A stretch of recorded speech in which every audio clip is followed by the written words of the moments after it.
NBA midseason awards. Let's run through them. These are just my opinion. Of course, if you disagree, please let me know and I can tell you why you're wrong. We'll start out with a couple of easy ones. First, Defensive Player of the Year.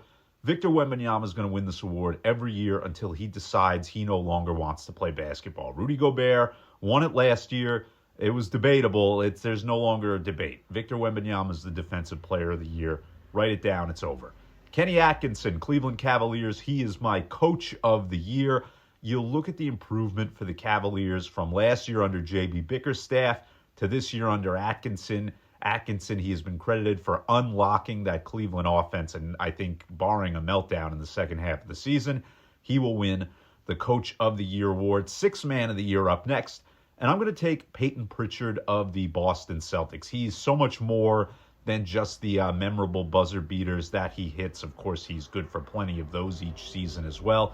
But Pritchard's an impact player for a Celtics team that, yes, they're only in second place in the East, which is disappointing after their dominant run through the playoffs last season, but they are going to be just fine going into the postseason, and Pritchard coming off the bench will be a big reason for that. Clutch Player of the Year. Nikola Jokic, he's the favorite to win this award.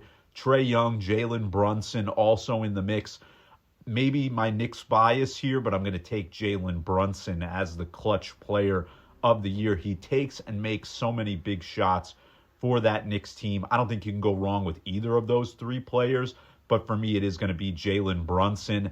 Most improved player. I think this is a really interesting market, and I love Norman Powell of the LA Clippers.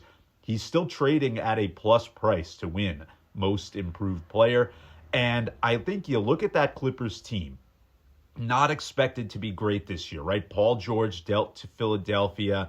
Kawhi Leonard just consistently absent at this point, and it's a shame. His body just is not doing what he needs it to do.